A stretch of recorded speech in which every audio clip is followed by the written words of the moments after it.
150 साल पुरानी गुलामी के जख्म 59 साल की आजादी ने अच्छे तो कर दिए, लेकिन कुछ निशान बाकी रह गए, जिनमें से एक था जलियांवाला गोलीकांड, जहां 6000 बेकसूर लोगों की हत्या की गई थी।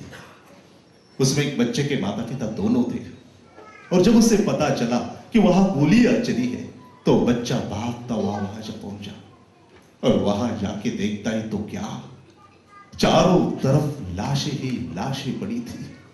जख्मी लोग मदद मांग रहे थे।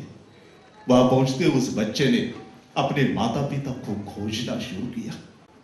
माताजी की तो लाश ही उसके हाथ में आ गई, लेकिन पिताजी भी जिंदा थे, पर इतनी बुरी तरह से घायल थे कि उन्होंने अपना खून से लथपथ हाथ उस बच्चे के सर पर रखा और वही दम तोड़ दिया। बाद में उस बच्चे ने अपने पिता की लाश को उठाया और वही कसम खाई कि जिस किसी ने मेरे मां बाप की हत्या की है, मैं उसे अपने हाथों से मारूंगा। और बच्चा था उधम सिंह। क्या आप लोगों को मालूम है, 1860 में इंडियन पुलिस एक्ट बनाया है, यह अंग्रेजों का बनाया हुआ कानून है, जो कि आज भी कायम है, जिसमें पुलिस को राइट ऑफ ऑफेंस दिया गया, लेकिन सामने वाले को राइट ऑफ डिफेंस नहीं दिया गया। यानी पुलिस को मारने का अधिकार मिला है, लेकिन सामने वाले को बचने का अधिकार नहीं मिला है। और इसी कानून के आधार पर जनरल डायर जिसने गोलियां चलाई और गवर्नर ओडवायर जिसने गोलियां चलाने का आदेश दे दिया, दोनों को बाइज्जत रिहा कर दिया। इतना ही नहीं, ओडवायर को तो तरक्की दे दी गई और उसे फिर से इंग्लैंड भेज दिया गया। उधम सिंह उसके पीछे पीछे इंग्लैंड जा पहुंचा, और वहां एक समारोह में जहां पर ओडवायर को सम्मान दिया जा रहा था, उस समारोह में स्टेज पर जाकर बहुत करीब से अपनी पिस्तौल की 6 के 6 गोलियां उधम सिंह ने ओडवायर के सीने में उतारी और उसकी हत्या की। अपनी कसम पूरी होने के बाद उधम सिंह ने खाली पिस्तौल वही फेंकी और अपने आप को गिरफ्तार भी करवाया। वहां इंग्लैंड में उधम सिंह पर मुकदमा भी चला, और जब जज ने उसे पूछा कितनी करीब से तुमने ओडवायर पर गोलियां चलाई, पहली गोली में ओडवायर तो मारा गया, तो फिर बाकी 5 गोलियों का सहारा लेकर तुम वहां से भागे क्यों नहीं? तो ये उधम सिंह सीना तान कर कहता है, मेरी मातृभूमि ने मुझे भागना नहीं सिखाया। जज ने कहा कि यह बात नहीं है, अगर तुम वहां से भाग निकलते तो अपने देश जाकर तुम्हारे जैसे 10 उधम सिंह और बना सकते थे। तो उधम सिंह ने उसे बताया, आप इस बात की फिक्र मत कीजिएगा, आप यहां इंग्लैंड में मुझे जिस दिन जिस वक्त जिस पल फांसी देंगे, उसी दिन उसी पल उसी वक्त मेरे देश में मेरे जैसे हजारों उधम सिंह पैदा होंगे। और ऐसे एक से एक क्रांतिवीर बने। एक क्रांतिवीर को जब फांसी दी जा रही थी तो पड़ोस में खड़े अंग्रेज अफसर ने उसे पूछा कि अब कैसे लगता है फांसी जाते वक्त?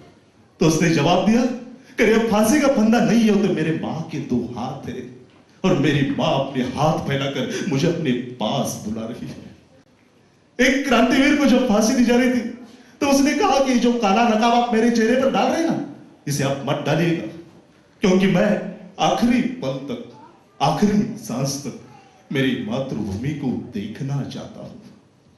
एक क्रांतिवीर को जब फांसी दी जा रही थी तो पड़ोस में खड़े अंग्रेज अफसर से उसने कहा कि आज तक लोग अपने देश के लिए कैसे जीते हैं ये तूने देखा होगा, लेकिन आज अपने देश के लिए लोग मरते कैसे हैं ये मैं तुझे दिखाता हूं। ऐसे 6 लाख वीरों ने अपनी जाने गंवाई, तब जाके मिली है ये आजादी।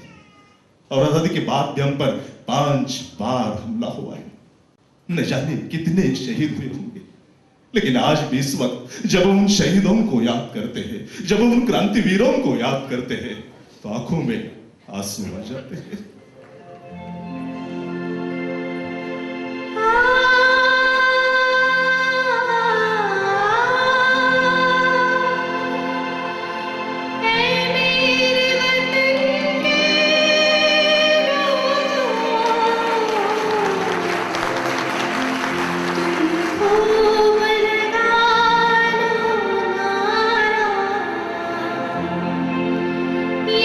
शुभ दिन है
शेर